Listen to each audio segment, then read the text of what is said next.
অলসতা করে। টুপি না হলে নামাজ হয় না, এই কয় টুপি না হলে নামাজ হয় না, টুপি না হলে নামাজ হয় না, প্যান্ট পরলে নামাজ হয় না, গেঞ্জি বললে নামাজ হয় না, এই কয়ে সুন্নত গুলোর থেকে এড়াই চলে। আচ্ছা ওগুলো না হলেও হয়, তাহলে হলিও তো হয়, তা না হওয়াটা না সাইড না নিয়ে হওয়ার সাইডটা নাও। টুপি পরলে নামাজ হয়, না পড়লেও হয়, তা না পড়াটা বাদ দিয়ে পড়ার সাইডটা তুমি অর্জন করো। কথা কন? দস্তারখান ছাড়া ভাত খালি খাওয়া হয় না, হয়, কিন্তু খালি খাওয়া হয়, ওতে নেকি হয় না। দস্তারখান বিছে খানা খাবেন, খাওয়া হবে, সুন্নত হবে। দস্তারখান ছাড়া টেবিল খানা খাবেন, খাওয়া হবে, সুন্নত হবে না। জামার ভিতরে বাম হাত আগে ঢুকে পরে ডান হাত ঢুকে বোতাম লাগাই দিলে পড়া হবে কি? পড়া হবে না? পড়া হবে, কিন্তু পড়া হবে নেকি হবে না। ডান হাত আগে ঢুকে বাম হাত পরে ঢুকে বোতাম লাগান, পড়াও হবে, নেকিও হবে। কতক্ষণ? পাজামা প্যান্টের ভিতরে ডান পা আগে ঢুকে বাম পা পরে ঢুকে বেল্ট লাগাই দেন, পড়াও হবে, নেকি হবে, সুন্নত হবে। বাম পা আগে ঢুকে ডান পা পরে ঢুকেন, পড়াও হবে, নেকি হবে না, সুন্নত হবে না। জুতার মধ্যে ডান পা আগে ঢুকেন, বাম পা পরে ঢুকেন, পড়াও হবে, নেকি হবে, সুন্নত হবে। 100 শহীদের সওয়াব পেয়ে যাবেন। বাম পা আগে ঢুকে ডান পা পরে ঢুকাবেন, পড়া হবে, সুন্নত হবে না, নেকি হবে না। পড়া হয়ে যাবে। ডান হাত দিয়ে বিস্কুট খাইলেন, খাওয়া হবে, বাম হাত দিয়ে খাইলেও খাওয়া হবে। ডান হাত দিয়ে খাইলে নেকিও হবে, সুন্নত হবে, খাওয়া হবে। বাম হাত দিয়ে খাইলে নেকিও হবে না, সুন্নত হবে না, খালি খাওয়া হবে। এটা শয়তানের খাওয়া হবে। বরঞ্চ প্রত্যেকটা সুন্নত আমল করার মধ্যে স্বাদ আছে, সুন্নত আমল করার মধ্যে স্বাদ আছে।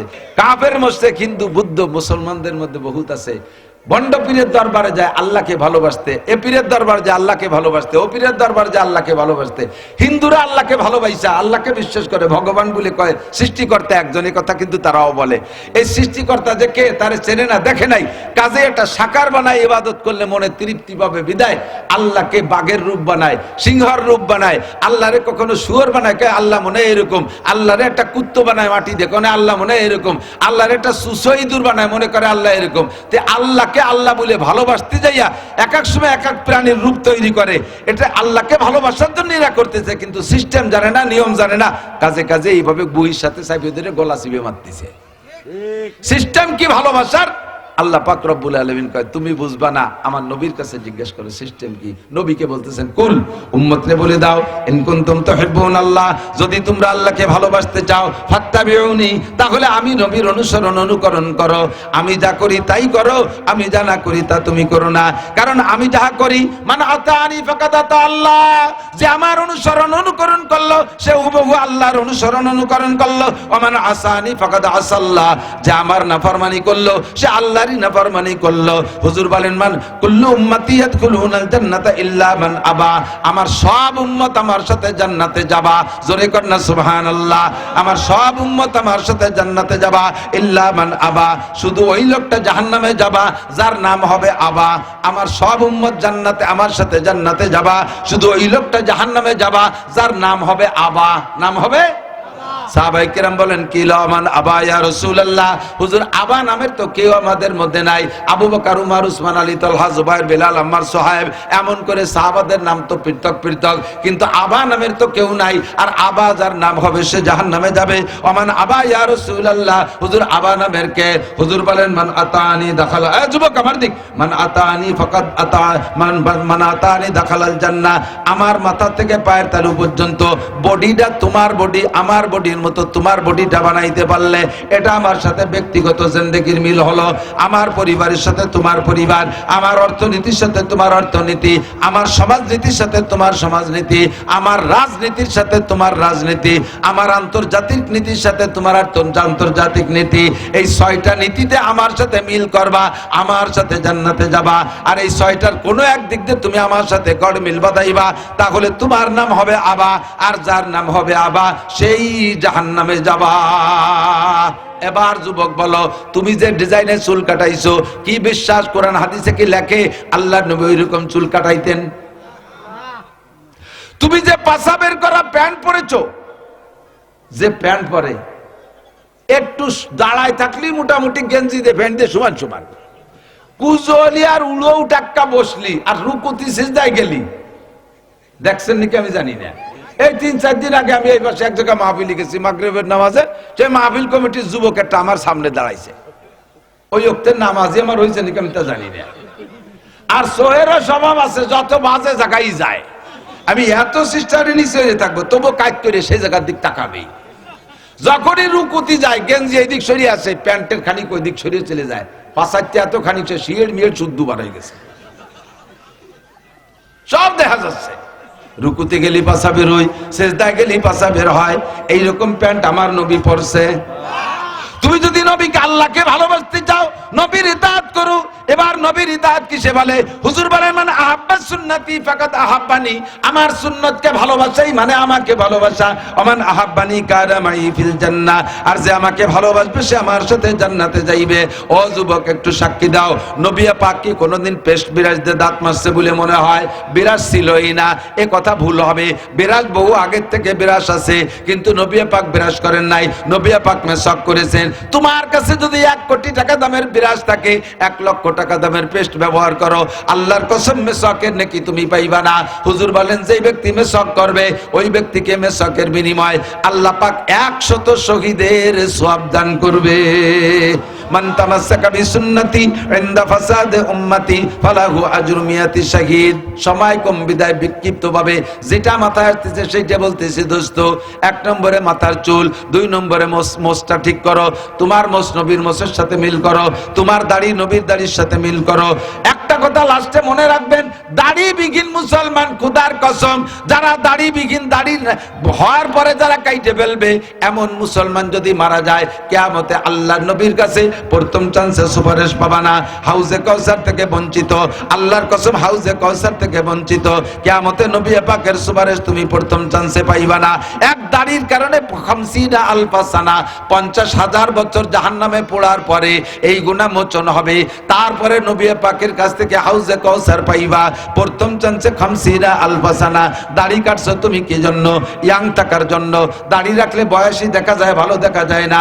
ভালো দেখার দাম বেশি না জান্নাতে যাওয়ার দাম বেশি? ভালো দেখার দাম বেশি না নবী পাকের সুপারিশের দাম বেশি? ভালো দেখার দাম বেশি না হাউজে কাউসারের দাম বেশি? যেটা তোমার বেশি হয় সেইটা তুমি অনুসরণ করো। কাজেই দাড়ি রাখার সিদ্ধান্ত নেন। অন্য গুনাহ যখন করবেন তখন হয়, গুনাহ করা শেষের পরে আর ওই গুনাহ লেখে না। বিড়ি খাইতেছেন, বিড়ি খাইলে গুনাহ হয়, সুখ টান দিয়ে ছাড়িয়ে দিয়েছেন, শেষের টুক বিড়িতে লাস্টে একটা সুখ টান দেয় না? এই সুখ টানের পরে আর জায়গা নাই, ছাড়িয়ে দিচ্ছেন, এরপরে আর গুনাহ লেখে না। ওই বিড়ির গুনাহ ওই পর্যন্ত শেষ। জেনা যখন করছেন, জেনা করা শেষ, গুনাহ লেখা শেষ। চুরি যখন করছেন, চুরির টাকা খাওয়া শেষ, আপনার গুনাহ লেখা শেষ। মিথ্যে কথা যখন বলছেন তখন গুনাহ বলা শেষ, তারপরে আর গুনাহ লেখে না। কিন্তু দাড়ির গুনাহটা এমন একটা গুনাহ, দাড়ি কাটা অবস্থায় ঘুমোয় থাকলেও প্রত্যেক দাড়ি কাটতে যদি আপনার 5 মিনিট লাগে, একবার সম্পূর্ণ দাড়ি শেভ করতে যদি 5 মিনিট লাগে, আপনি ঘুমের মধ্যে থাকবেন, প্রত্যেক 5 মিনিটে একবার দাড়ি কাটার গুনাহ। নামাজ পড়তেছেন, নামাজের নেকি নামাজে হবে, দাড়ি কাটার গুনাহ 5 মিনিটে একবার করে আপনার দাড়ি কাটার গুনাহ। এবং তা পরিমাণে কত? সম্পূর্ণ দাড়িকে একবার কেটে ফেললে একটা কবিরা গুনাহ নয়, সম্পূর্ণ দাড়িকে কেটে ফেললে একবার যত কয়টা দাড়ি ছিল মুখে, প্রত্যেক এক একটা দাড়িতে এক একটা করে কবিরা গুনাহ। গুনাহ নাই আমার মুখে কতগুলো দাড়ি? ধরে নেন 1000 দাড়ি আছে, এই 1000 দাড়ির 1000 কবিরা গুনাহ। ইনকাম করছেন মাত্র 5 মিনিটে, কাবাঘর তওয়াফ করতেছেন, তওয়াফের নেকি তওয়াফে হবে, কিন্তু দাড়ি কাটার কারণে প্রত্যেক 5 মিনিট অন্তর দাড়ি সংখ্যা পরিমাণ গুনাহ হবে। খানা খাইতেছেন সে অবস্থায়, নামাজ পড়তেছেন সে অবস্থায়, এটা গুনাহ জারিয়া। নবী পাক বলেন, মান আতানি ফাকাদ আতা আল্লাহ, মান আতানি ফাকাদ আতা আল্লাহ।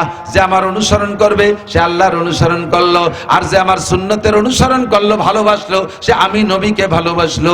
আর আমাকে ভালোবাসলে আল্লাহকে ভালোবাসা হবে, আর আল্লাহকে ভালোবাসলে আল্লাহ তোমার গুনাহ সব মাফ কইরা দিবে। দস্তারখান আলাদা একটা কই বিক্ষিপ্ত ভাবে আসছে আজকে থেকে। কি বললাম? দাড়ি, তারপরে মেসক। মেসকের অভ্যাস করেন। পকেটে মেসক রাখতে এমন কি কষ্ট যে আমার পকেটে আছে, এর গায়ে তার 5 কেজি ওজন না, একটু পকেটে থাকবে। ওজুর সময় 3টে ডলা দেবেন, 1 ওয়াক্ত নামাজের বিনিময়ে আপনাকে 70 ওয়াক্ত নামাজের নেকি দেওয়া হবে। যে লোকটা রেগুলার ওযুতে মেসক করে ওযু বানায়, ওই লোকটার সবচেয়ে বড় পুরস্কার হলো মরণের সময় তার কলেমা নসিব হবেই হবে। আর মরণের সময় কলেমা নসিবুল্লাহ হইলে লাভ কি? হুজুর বলেন, মান কানা আখিরু কালামিহি লা ইলাহা ইল্লাল্লাহ ফাদাখালাল জান্নাহ। যেই লোকটার মরণের সময় জবানে কলেমা তয়্যিবা লা ইলাহা ইল্লাল্লাহ উচ্চারণ হয়ে গেল, ওই লোকটা বিনা হিসাবে জান্নাতি। আল্লাহু আকবার। এই কলেমা জবানে পাইতে হলে সুন্নতের অনুসরণ। 1 নম্বরে তোমার চুল ঠিক করো, 2 নম্বরে মোছ ঠিক করো, 3 নম্বরে দাড়ি ঠিক করো, 4 নম্বরে মেসাক ঠিক করো, 5 নম্বরে দস্তারখান, 6 নম্বরে পোশাক ঠিক করো। রেগুলার টুপি পরে নামাজ পড়ার চেষ্টা করেন। অলসতা করে টুপি না হলে নামাজ হয় না, এই কয় টুপি না হলে নামাজ হয় না, টুপি না হলে নামাজ হয় না, প্যান্ট পরলে নামাজ হয় না, গেঞ্জি পরলে নামাজ হয় না, এই কয়ে সুন্নত গুলোর থেকে এড়াই চলে। আচ্ছা ওগুলো না হলেও হয়, তাহলে হলিও তো হয়, তা না হওয়াটা না সাইড না নিয়ে হওয়ার সাইডটা নাও। টুপি পরলে নামাজ হয়, না পড়লেও হয়, তা না পড়াটা বাদ দিয়ে পড়ার সাইডটা তুমি অর্জন করো। কথা কন? দস্তারখান ছাড়া ভাত খালি খাওয়া হয় না, হয়, কিন্তু খালি খাওয়া হয়, ওতে নেকি হয় না। দস্তারখান বিছে খানা খাবেন, খাওয়া হবে, সুন্নত হবে। দস্তারখান ছাড়া টেবিল খানা খাবেন, খাওয়া হবে, সুন্নত হবে না। জামার ভিতরে বাম হাত আগে ঢুকে পরে ডান হাত ঢুকে বোতাম লাগাই দিলে পড়া হবে কি? পড়া হবে না? পড়া হবে, কিন্তু পড়া হবে নেকি হবে না। ডান হাত আগে ঢুকে বাম হাত পরে ঢুকে বোতাম লাগান, পড়াও হবে, নেকিও হবে। কতক্ষণ? পাজামা প্যান্টের ভিতরে ডান পা আগে ঢুকে বাম পা পরে ঢুকে বেল্ট লাগাই দেন, পড়াও হবে, নেকি হবে, সুন্নত হবে। বাম পা আগে ঢুকে ডান পা পরে ঢুকেন, পড়া হবে, নেকি হবে না, সুন্নত হবে না। জুতার মধ্যে ডান পা আগে ঢুকেন, বাম পা পরে ঢুকেন, পড়াও হবে, নেকি হবে, সুন্নত হবে। 100 শহীদের সওয়াব পেয়ে যাবেন। বাম পা আগে ঢুকে ডান পা পরে ঢুকাবেন, পড়া হবে, সুন্নত হবে না, নেকি হবে না, পড়া হয়ে যাবে। ডান হাত দিয়ে বিস্কুট খাইলেন, খাওয়া হবে, বাম হাত দিয়ে খাইলেও খাওয়া হবে। ডান হাত দিয়ে খাইলে নেকিও হবে, সুন্নত হবে, খাওয়া হবে। বাম হাত দিয়ে খাইলে নেকিও হবে না, সুন্নত হবে না, খালি খাওয়া হবে। এটা শয়তানের খাওয়া হবে। বরঞ্চ প্রত্যেকটা সুন্নত আমল করার মধ্যে স্বাদ আছে, সুন্নত আমল করার মধ্যে স্বাদ আছে। রেগুলার যে লোকটা আর সুন্নত আমল করা, খেয়াল করেন, সুন্নতের একবার অভ্যাস হয়ে গেলে একে বলে শরিয়াত কা তবিয়াত বান জানা।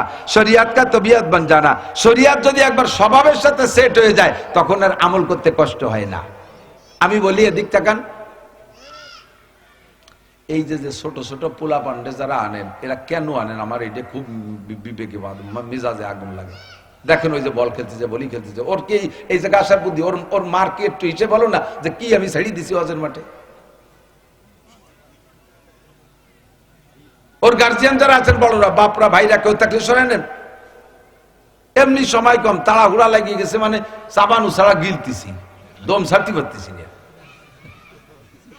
অল্প সময় কম, কামাই বেশি, অল্পক্ষণ। দেশের মানুষের তো ঠকাই যাওয়া যায় না, যে কথা বেশি কম, ওদিকে সময় টানাটানি, আরো 2টে জায়গা যাইতে হবে।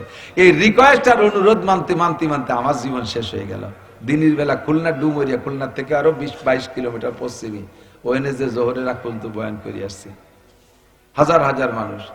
আর কালকে তো দূরে করছি, তার আগের দিন রৌমারি 11 ঘন্টা কুয়াশার মধ্যে দিয়ে গাড়িতে গেছি, আসছি, যাইতে 11 ঘন্টা, আসতে 11 ঘন্টা, বয়ান করছি 2 ঘন্টা, তার শাস্তেও পারতেছি না। এই সময়, অল্প সময়ের ভিতরে আপনারা বসছেন, মহব্বত করেন, মাস্টার সাথে অত্যন্ত মহব্বত করে, ভাইয়ের সাথে ফেরিঘাটের সাথে সেই কুটি গেলে ফিরিত, আর ফেরিঘাটও নাই, ফিরিতও নাই, না ফিরিত চুপ রয়েছে, ফেরিঘাট নাই, ফিরিত আছে, ফেরিঘাট নাই। এই টানে আর আপনার দেশের মানুষ, আমি এমনি অন্যান্য বক্তারা যে যা করে তার সমালোচনা করতেছেন, আমি ওয়াজের মাঠে মানে ঠগাইতে রাজি না, আমি ফাঁকি দেই না, আমি সাধ্য অনুযায়ী চেষ্টা করি। কারণ যে আমি যে কটা কথা বলে যাব, এর ভিতরে 1000 মানুষ আছেন, 10 জন মানুষও যদি এই সুন্নতের থেকে 10টা সুন্নতের পর আমল করেন, আপনি তো নাকি পাবেন, আমি একটা ভাগ পাবো না? অবশ্যই পাবো। এই জন্য আমি টপ করে কথাগুলো একটু বেশি বলার চেষ্টা করি। কান খাড়া রাখবেন। তাহলে আজকে থেকে আমি নবী পাক সাল্লাল্লাহু আলাইহি ওয়াসাল্লামের ভালোবাসার সাথে, যেটা আল্লাহর ভালোবাসার সম্পর্ক, আর নবী পাকের ভালোবাসা সুন্নতের ভালোবাসার সাথে সম্পর্ক, কথা কি বুঝে আসছে? রিজাল্ট তাই দাঁড়ালো না? আমি আজকে থেকে কয়েকটা সুন্নতের পর একটু অভ্যস্ত হয়ে যাই, কয়েকটা সুন্নতের একটু অভ্যস্ত হয়ে যাই। যে কথা বলছি, সুন্নতের অভ্যস্ত হয়ে গেলে আর সুন্নতের পর আমল করতে কষ্ট হয় না। কথা কন? আল্লাহ, আমরা নিজেদের স্বাভাবিকভাবে, শারীরিকভাবে যে বিষয়গুলো আমাদের প্রয়োজন, পেশাব করা লাগে, পায়খানা করা লাগে, ঘুম যাওয়া লাগে, খানা খাওয়া লাগে, লুঙ্গি পরা লাগে, জামা কাপড় পরা লাগে, এগুলো আমাদের দৈনন্দিন অভ্যাসে পরিণত হয়ে গেছে না? এগুলো করতে কি আর কষ্ট হয়? এগুলো করতে কষ্ট হয়। তেমনই আপনার শরীয়তের আমলগুলো যদি নিয়মতান্ত্রিক ভাবে করেন তখন কিন্তু এটা অভ্যাসে পরিণত হয়। ডাইন পা জুতোর মধ্যে ঢুকাবেন, দেখবেন কোনো অবস্থাতে অভ্যাস হয়ে গেলে বাম পা আর সামনে যাবে না। খোলার সময় বাম পা আগে খুলবেন, এই অভ্যাসে পরিণত হয়ে গেলে আর মনে করা লাগে না। ওই মোটরসাইকেল চালানোর মতো প্রথম কিছুদিন মনে করা লাগে। মোটরসাইকেল প্রথম চালানো শিখছেন, গিয়ার দিতে যে ক্লাস পড়ে যায়, কি ক্লাস দিতে যে গিয়ার পড়ে যায়, গিয়ার দিতে যে কমিয়ে যায়, এটা ওটা নানান উল্টো পাল্টা একটা মনে করে করা লাগে। ক্লাস করে গিয়ার দিতে হবে, তারপরে গিয়ার এইভাবে দিয়ে দিয়ে কমাতে, ওইভাবে কমাতে হবে ইত্যাদিতে মনে করা লাগে। যখন 2-1 মাস চালানো হওয়ার পরে ফুল ইয়াদ হয়ে গেছে, এখন আর হরেন দ্বিতীয় আঙ্গুলটা সে জায়গা শিয়েই দেওয়া লাগে না, ও সময় মতো হরেন দিয়েই ফেলে। ক্লাস যখন করার দরকার হাতে ক্লাস চাইবেই ফেলে, গিয়ার যখন দেওয়ার দরকার দিয়েই ফেলে, ও পা নিজে করে ফেলে, আপনার মাথা খাটানো লাগে না, ঠিক না? ইজি হয়ে যায়, সবকিছু আত্মার সাথে সেট হয়ে গেছে। সেম সুন্নতের যখন অভ্যাস হয়ে যাবে, দস্তারখান ছাড়া খানা খাইতে পারবেন না, মেসাক ছাড়া ওযু করে দাঁত মাজতে পারবেন না, টুপি ছাড়া নামাজ পড়তে পারবেন না, পাঞ্জাবি জুব্বা ছাড়া আপনি নামাজে যাইতে পারবেন না, আপনার প্যান্ট শার্ট গেঞ্জি পরে যাইতে বিবেকেই বাধা দেবে। দাড়ি না রাখার অভ্যাস হয়ে গেলে আর দাড়িতে খুর দিতেই পারবেন না, আপনার হাতও জায়গা যাবেই না, মনে হবে যেন আমি এখন দাড়িতে খুর দিচ্ছি, নবী আলাইহিস সালামের গলায় ছুরি মারতেছি, নবীর কলিজায় ছুরি মারতেছি, এটা আমার দ্বারা সম্ভব হবে না। কতক্ষণ অভ্যাসে পরিণত করেন, শরীয়তকে তবিয়াত বানায় নেন, দস্তারখান ছাড়া খানা খাবো না। আজকে থেকে কয়েকটা সুন্নাত, দাড়িটাকে খুব শক্তভাবে বললাম, যুবকরা পুরুষরা দাড়ি রাখেন, রেখে ফেলেন, দাড়ি রাখেন, সমস্যা নেই, আরো সম্মান পাবেন, দাড়ি রাখলে সম্মান। কতক্ষণ ছোট ভাইয়ের বয়স 25 বছর, কলেজে মাদ্রাসায় পড়ে, হুজুর এরকম বড় দাড়ি 25 বছর। বড় ভাইয়ের বয়স 50, উনি জেনারেল শিক্ষিত অফিসার, তো বড় ভাই অফিসার বিদায় দাড়ি দুলি কাটে ক্লিন শেভ করে প্যান্ট শার্ট টাই কোট পরে থাকে, তারে আর ইয়াং দেখা যায়, অল্প বয়সী। আর ছোট ভাই দাড়ি রাখে, হুজুর মানুষ এত বড় দাড়ি রাখছে, তারে বয়সী দেখা যায়। দুই ভাই একসাথে দোকানে গেছে, দোকানে খুব ভিড়, দোকানদার কার সাথে কি আচরণ করে, বড় ভাইরে কয় এ ছেলে পেলে সরে দাঁড়াও, এ ছেলেরা নামে দাঁড়াও, ছোট ভাইরে কয় কাকা আপনি চেয়ারে বসেন। কতক্ষণ বড় ভাইয়ের বয়স 50, তারে বেইজ্জতি করে নামায় দে, যাই ছোলা পোলা পান সরে দাঁড়া।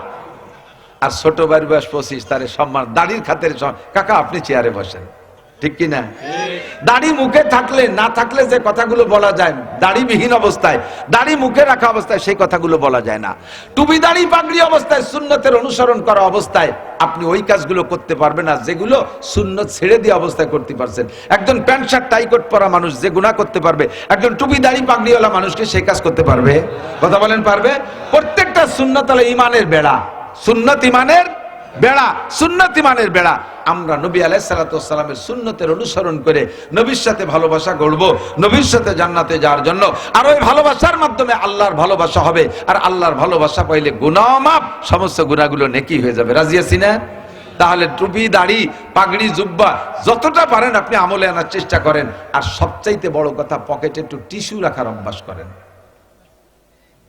যে কোনো সময় পেশাব করবেন, পানি না পাইলেও সতর্কতার সাথে পেশাব করবেন, যাতে আশপাশে সিটে না লাগে। আপনি একটু টিস্যু ব্যবহার করেন, তাতে আপনার নামাজ পড়া সহি হয়ে যাবে, তাতে আপনার নামাজ পড়া সহি হয়ে যাবে। এক যুবক আমার জড়ায় ধরছে, হুজুর আমি আপনার কঠিন ফ্যান। আমি তো ফ্যান তো চলতাই, তুই বাইরের ফ্যান না, তুই মসজিদের ফ্যান। আজান দেশে নামাজ পড়ে আসি, কয় যে হুজুর শুক্রবার এতে পড়বানি, তুমি শুক্রবার কিন্তু বাস পাতার গ্যারান্টি আছে, চলে হ্যাঁ চল।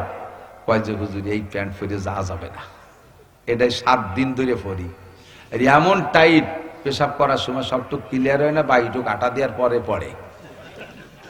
এই 7 দিন ধরেন 4 সাথে 28 বার পেশাব করছি, আর একবার যদি ওর মধ্যে 2, 4, 10 ফুট করে পড়ে, একই জায়গায় তো পড়ছে শুকাইছে, ওই জায়গা কুত্তো মরা গন্ধ হয়ে গেছে। আমারে মসজিদে নিলে আর মুসল্লিকে নামাজ হবে না, হুজুর আপনার পায়ে ধরি, আমি 2 মুছে শুক্রবারতে শুরু। তুমি কেমন মুসলমান? ওই নাপাক প্যান্ট নিয়ে যদি তোমার মরণ হয়, তোমার কাছে তো রহমতের ফেরেশতাই আসবে না। নামাজ পড়ো আর না পড়ো, তুমি প্যান্টটা পাক রাখো, তুমি প্যান্টটা পাক রাখো। যে কোনো সময় ডাক আসলে সাহসের সাথে হুজুরের সাথে মসজিদে ঢুকে পড়তে পারবা। আর নাই তোমার এই পোশাক না পাক, কাজেই তুমি কাজু বাজু দিয়ে কেমন যান হুজুর আসতেছি, হুজুর এক বুঝ দিয়ে খেদাইতে পিছন দিয়ে পলাই সারিয়ে। কারণ কি? ও নিজেও জানে এই প্যান্টে নামাজ হবে না। কতক্ষণ পুরুষরা পেশাবে ঢিলা, পায়খানাও ঢিলা, নারীরা পেশাবে ঢিলা নাই, পায়খানায় তারা অবশ্যই বাধ্যতামূলক ঢিলা আমল করাই ছাড়বেন। প্রত্যেকের বাড়ির পুরুষরা নারীদের এ ব্যাপারে খুব গুরুত্ব দেবেন। ওটা সাবান দিয়ে হাত দেবে, এটা তো ধুইলে পরিষ্কার হলো, বাকি ঢিলা ব্যবহার করলে যে ফায়দা সেইটি আপনি পাবেন না। রেগুলার ঢিলা, যত ঢিলা ব্যবহার করবেন, পরিষ্কার সহিহ হাদিসে আছে, সমস্ত ঢিলাগুলোকে আল্লাহ তাআলা রূপ পাল্টাইয়া কিয়ামতের নেকির পাল্লায় উঠাই দেবে। আপনার নেকির পাল্লা ভারী করবে ঢিলাগুলো। কাজে এটা আর একটা লাভ হয়ে গেল। ঢিলা ব্যবহার করবেন, পকেটে একটু মেসক রাখবেন, অজুতে একটু মেসকে ডলা দেবেন, নামাজের মর্যাদা বেড়ে যাবে।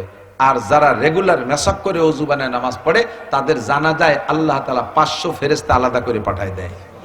আপনার জানাজায় ফেরেশতা শরীক হবে। আল্লাহ পাক আমাদের সকলকে আমল করার তৌফিক দান করে, সবাই বলি আমিন।